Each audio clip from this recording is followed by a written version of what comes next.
when viewed from these latest perspectives in quantum sciences, in quantum physics, for example, that universe is not a byproduct of something which was conceived first as an idea and then executed with perfect details, but rather a process, a continued process. And not only that, it's a continued process of recreation.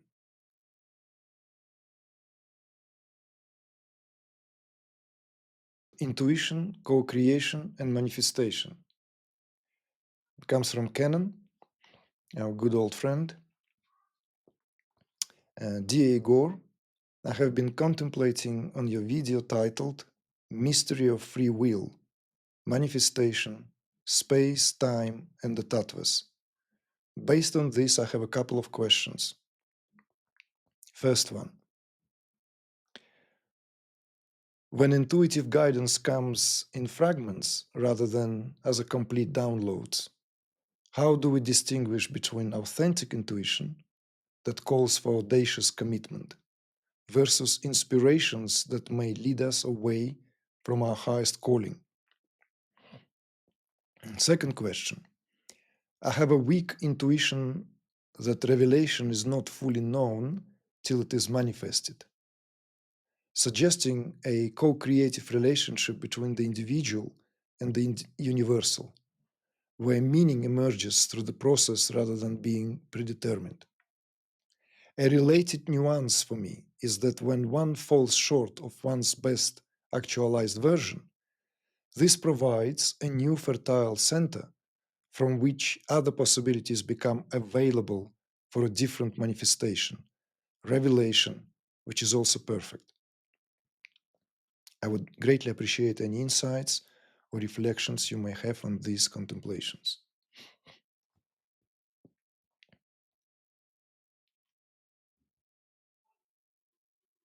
Yeah, bingo. It's in the first line of your second question, when you state that I have a weak intuition that revelation is not fully known till it is manifested, suggesting a co-creative relationship between the individual and the universal. And then it unfolds from there, right? Where meaning emerges through the process rather than being predetermined. I love it, man. You said it all there. It's beautiful. This could be read as theses. Okay? Let me just tweak this a little bit further. So, even though it's tempting and it's perfectly legitimate to call it a co-creative relationship between the individual and the universal, it would be a concession in our understanding. What I mean by that, if we adopt non-dual understanding, if we adopt a true Advaita understanding, as in this work that you are privy and intimately familiar with, then it is not a co-creative relationship. So in other words, when you work in a studio as an artist, it's a one-man show. You know, you don't have anyone there who creates there, even if we at times say that, well, you know, my will fell on the background and then, you know, the muse or the whatever took over, you know, and a state of flow was to follow. I was not present. All these are poetic allusions. The clarity of understanding here is that what you point out to as individual and universal, let me immediately place this in the position of this, let's say, language of awareness and individual, Shiva and Nara, right? It's not a co-creation between the two. It's a single act. It's a one-man show. This is why I said today I would revisit the analogy of acting, actor on a stage, and we will build up on that and develop it further so that there is this more intricate understanding because it is very, very fitting in response to what you brought here as an inquiry, the following up inquiry, and some others. So this process, it's like when you are alone creating something, when you are set, like if you are, let's say that classic pop music legend duo, Lennon-McCartney, right? And collaboration, and which was considered to be never to take place anywhere else, right? It's the Beatles, come on. The God himself came down to the Abbey Road to create, right? This is like, it doesn't get better than that. People can criticize the Beatles, but the simplicity, directness, the melody, the harmony, the longevity is there. There's a whole new generation of listeners out there who swear by them. Many seasoned masters revisit musical world, and so, okay, not to get sidelined, to distract ourselves. So that collaboration that Lennon and McCartney had, right, John Lennon and Paul McCartney, could be spoken of in terms of that, let's say, co-creation, right? They had to kind of agree on the lines, on the melody, whoever will come up with melody, plucking the guitar, another one with words, right? But then they had to split the royalties, so it has to be Lennon-McCartney. And today, people split hairs like, oh, that song is purely John Lennon. No, that song is Paul McCartney. We could almost hear that. We know that song because it's sung with the voice of Lennon and has that sentimentality, right? Um, Strawberry Fields feels like really definitely John Lennon. And Michelle is more like a Paul McCartney, right? But the point is, when you are alone in a studio, you are in the process where that is a one-man show all the way till whatever you have created, come up with, will be displayed and will still be one-man show. So I want that to be understood by you and applied further to this, what you have brought, right? In terms of how that, intuitive guidance that comes in fragments, and rather than complete the downloads. And the most important thing that you answer it yourself here, that it emerges through the process rather than being predetermined.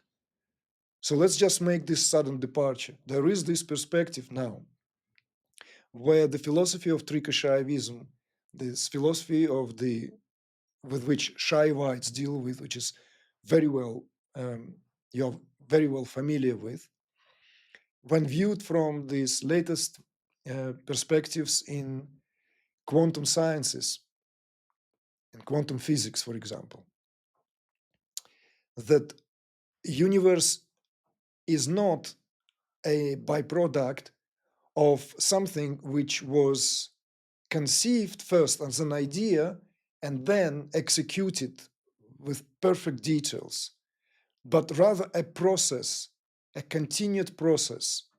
And not only that, it's a continued process of recreation.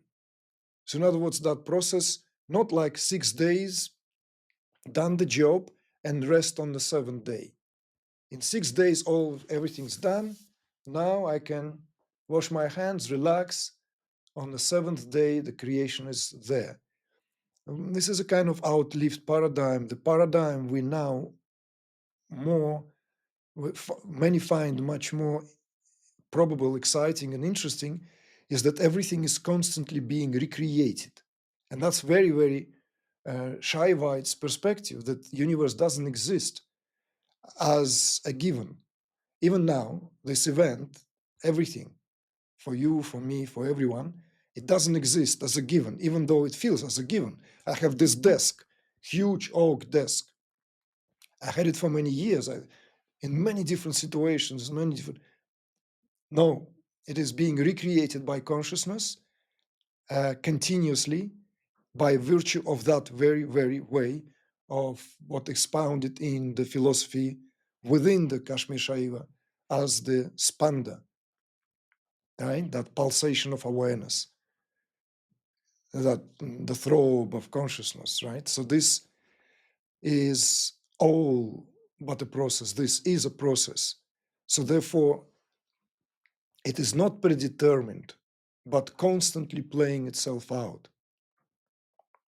So therefore, when we wait for complete downloads, that already is an erroneous thinking, erroneous way of going about that.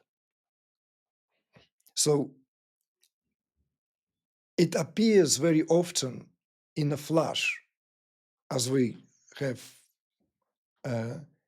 addressed it on many occasions, and even with you when we have conversed about it for your channel. And that flash of intuition in itself is not tangible. It's nothing. There's nothing you can, it's not like bricks. You cannot go and build house out of it. But that intuition, that flash of intuition, in its value is incomparable to anything that one can build out of mental bricks, which at some point would need to be.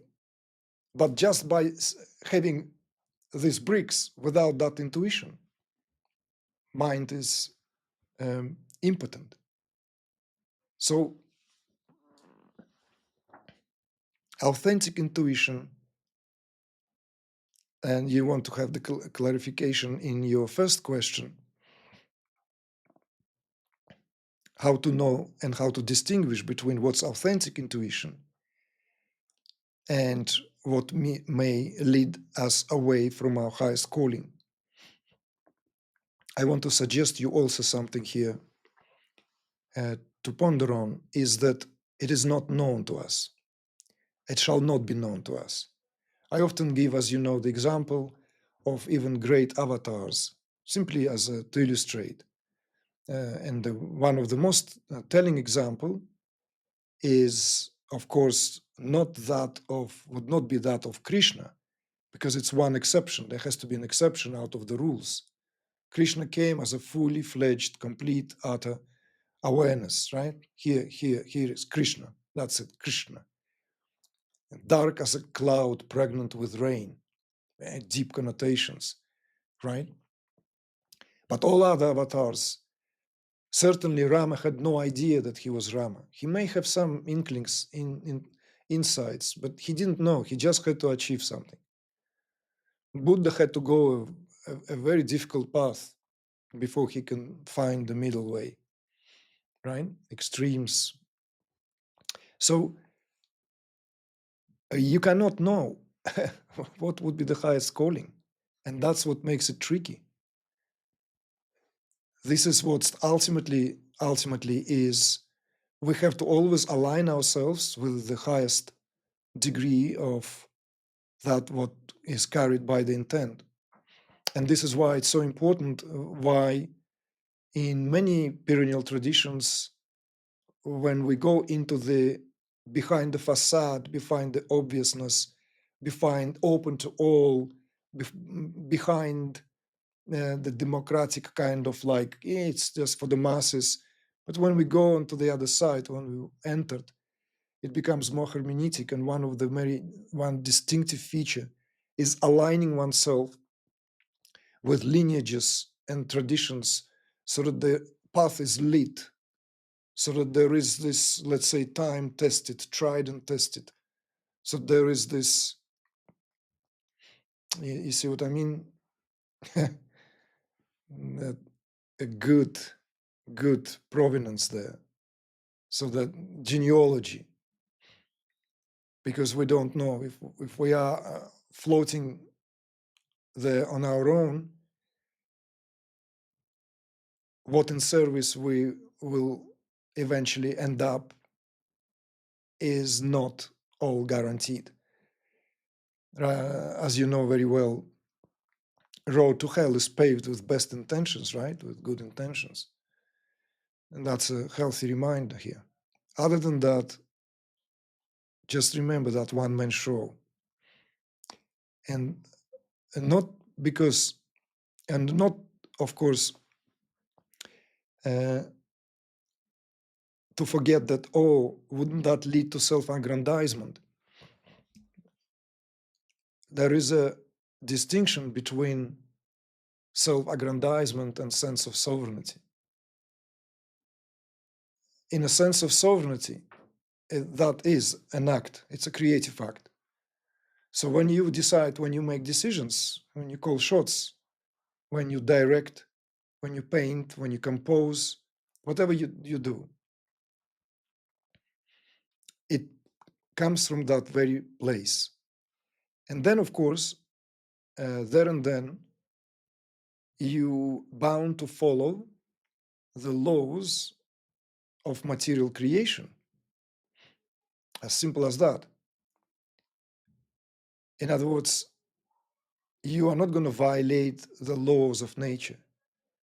It's just like if I to extend or continue extending that same analogy, and I will try to maybe supplement it with another analogy like that of a painter and that of a martial artist.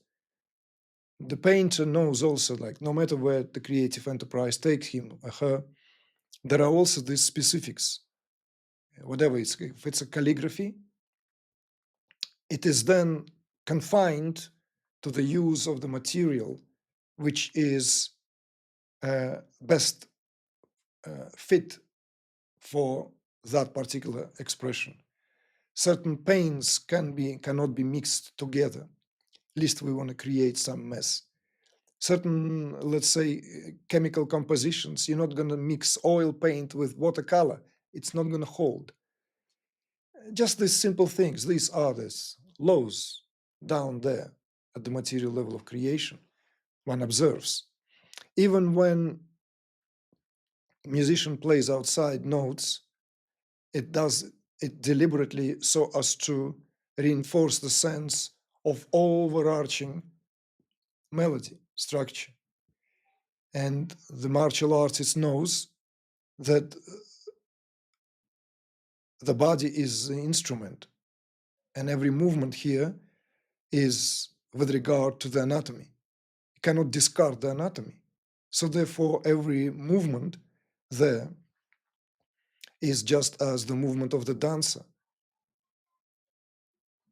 who knows how far the anatomy can go, how far one can stretch. And one knows that beyond that, it's not going to stretch. So therefore, one needs to go around it. And the language is created out of that. See? All that is but a process. All this is only in a process.